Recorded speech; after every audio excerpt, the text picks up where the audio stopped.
So what we're doing is we are installing peel and stick tiles on the back of our Jayco travel trailer, and we're going to give you a little bit of heads up on it because we think that it's turning out quite nicely.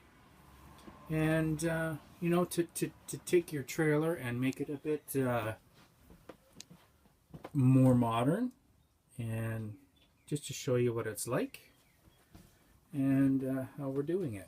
So basically, I have started from the far corner and I'm working my way to the end. And what I'm going to do is I'm going to cover that border. I'm going to go 1.5 high and 1.5 high all around the window. I've removed the electrical plate cover, and we're going to go to the end of the counter, or to the end of yeah, I think to the end of the counter. So what I've done is I've removed all the screws all the way around the window, inside part of the window frame out after we've removed the screws. And what I'm going to do is I'm going to bring the tile behind the window and then insert it back in again, cut around here, cut around the socket, and continue on after that. So basically I'll show you how we do one tile, continuing on from here. They are the peel and press tiles. We got them from Canadian Tire, but if you're American, I don't know where you're going to get them from. Maybe from Lowe's or something like that. But in Canada, we got them from Canadian Tire. So basically, there's a backing, and you peel the sticky part off. And I'm not going to pull it off all the way. I'm just going to fold it up underneath like that. And then these white parts are the places where you place these colored tiles over and match it up as best as you can with the top. Just lightly, really lightly touching it on there so that it gets it into place.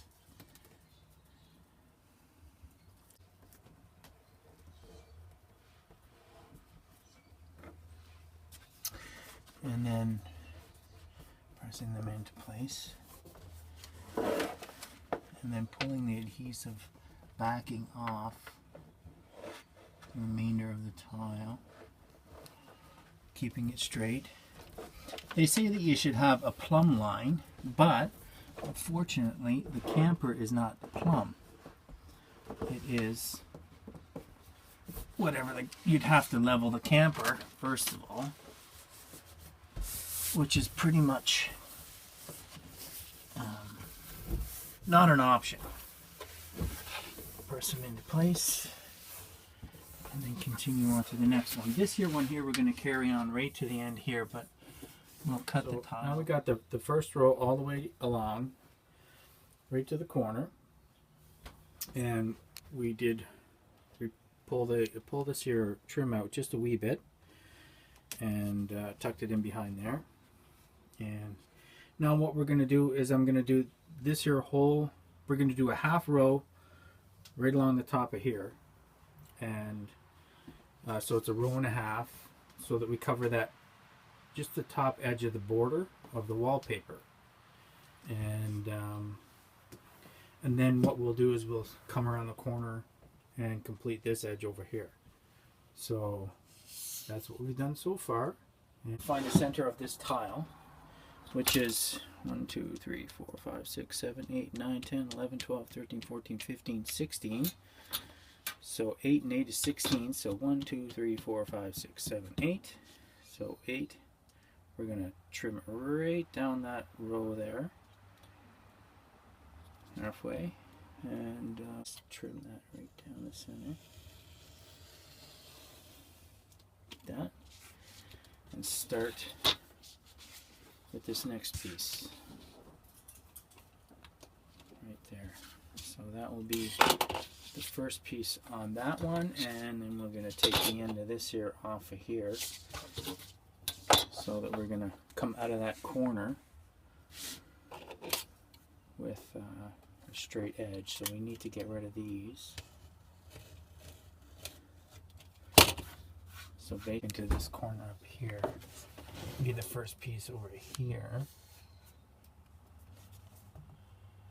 And it should be the exact same thing repeating on and on, right? Right like that. So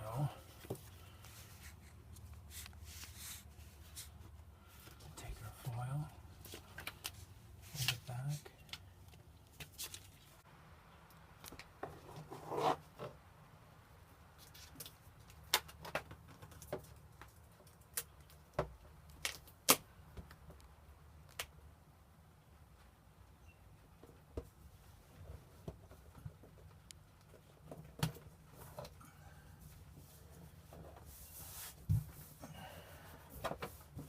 So here is half of the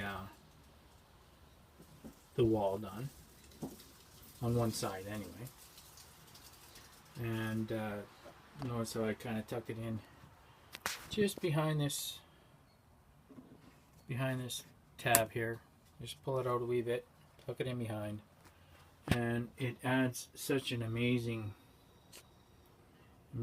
better look than just the regular wallpaper. So what we're going to do is we're going to continue on right over and behind the stove on this one and make it all look, you know, nice and up to date is what I'm saying. And there we go. So that's the one side, and now I'm going to continue with this first corner here, coming around, and I'll trim it around that window, just around here, and come back for the first tile here, and then trim it around the window, and then tuck it nicely in the corner in there, and I'll show you how that works. So I've reinstalled the trim around the window and brought it right back around. And the only kind of a complicated part was adding a piece at the end here so that it matches up, but you know, it works out pretty good. So got to put the last piece on and continue on back this way. Reinstall the switchblade cover, which is just a pull. You just push it on and off. So that's what it's looking like so far. And silicone. And then I'm going to put, after many tedious hours, it turned out pretty good. Cut around there. Probably took an hour longer than what I thought it should, and 6 beers more than what it should have, but it turned out pretty good. I'm happy with it. It makes it look a little bit more modern.